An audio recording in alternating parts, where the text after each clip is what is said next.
Hi lovely people, welcome to Vicky Signature. So in today's video I'll be showing you how to draft a perfect basic body. So most of my video you guys used to ask how did I get the basic bodies. I've dropped a basic bodies tutorial more than 2 to 3 times, but then I'm renewing this. So let's get right into the video. If you have not subscribed to the channel, kindly do that. So for this we'll be making use of our pattern paper, and I've gone ahead to rule ½ inch on both sides to serve as our starting point, right?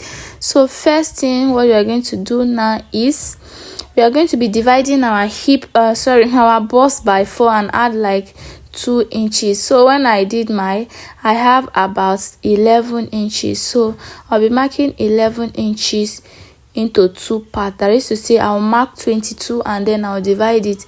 Reason being that after doing that, one is going to serve as a front bodice and then the second is going to serve as a back body. So this first one I did was 11 inches starting from this our imaginary line, and then the second one that I'm doing is also 11 inches. So once I'm done, I'll also rule the line.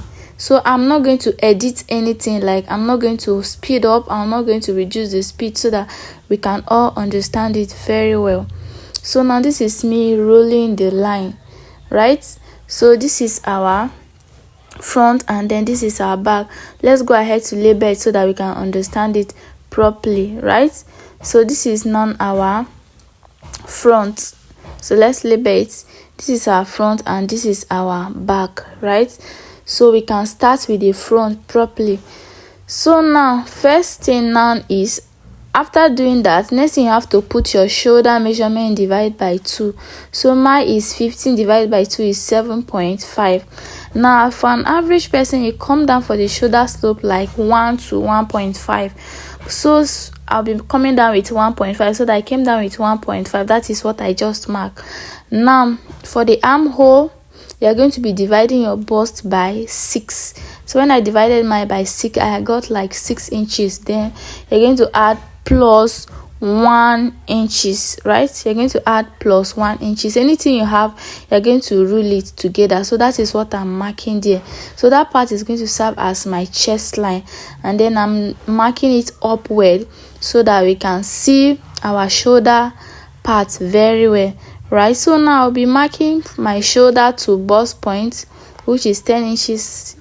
Shoulder to under bust, I have 13.5. Shoulder to waist 16, but this paper is 15, so I'll make use of 15 so that when I'm cutting on my main fabric, I'll just add up the 1 inches, but everything is still same, right? So let's continue.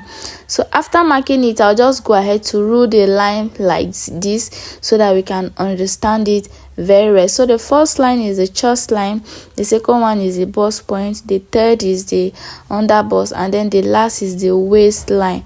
So let's go ahead to label CL for chest line, BP for bust point, the third line under bust, the last line is the waist line, right?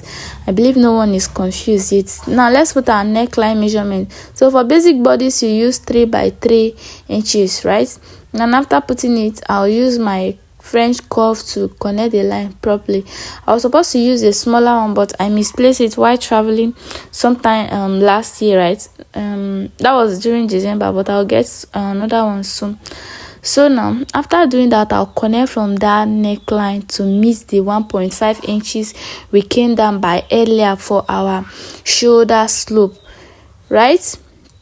Now I'll do exact same thing that I did for the front now to the back.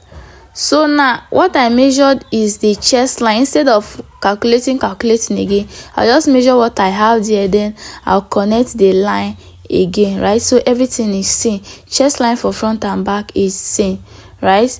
Now next now is to put our shoulder measurement at the down of the chest line so that we can connect it with a straight line, just as we connected the front part, right?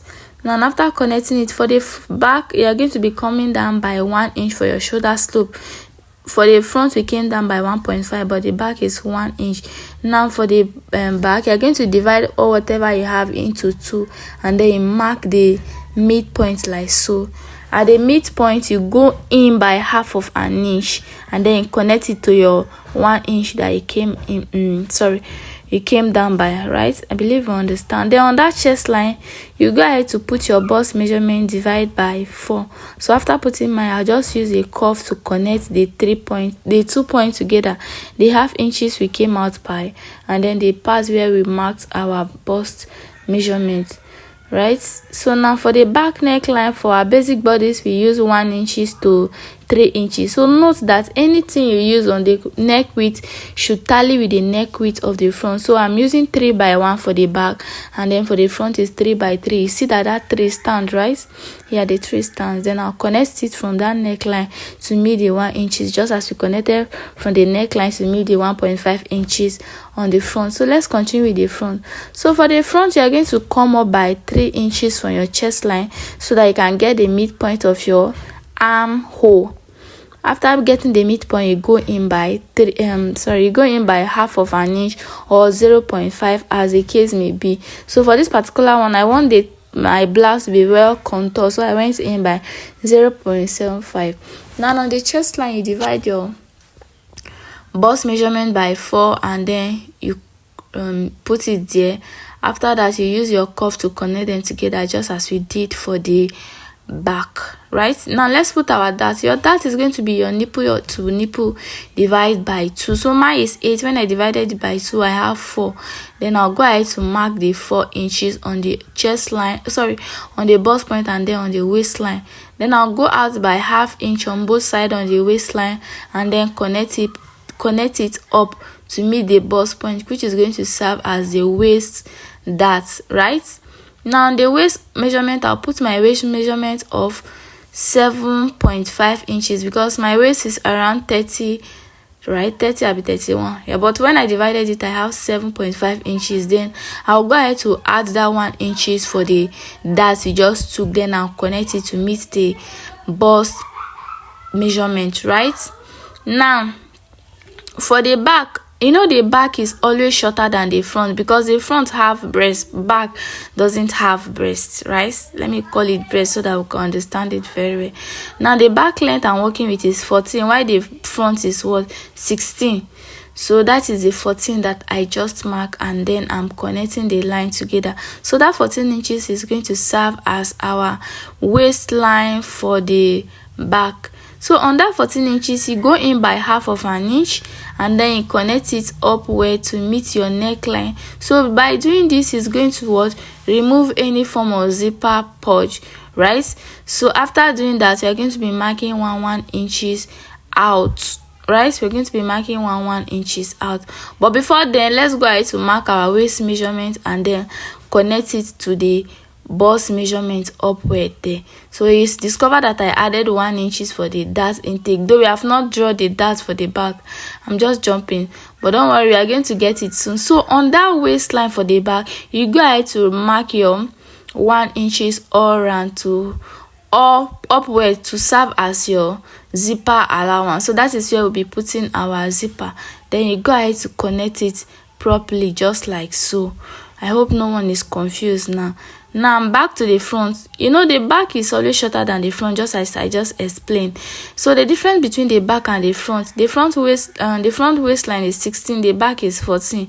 So the difference is 2 inches. So we'll be coming down by that 2 inches on the bust point down. Then I'll connect it to meet the bust point there.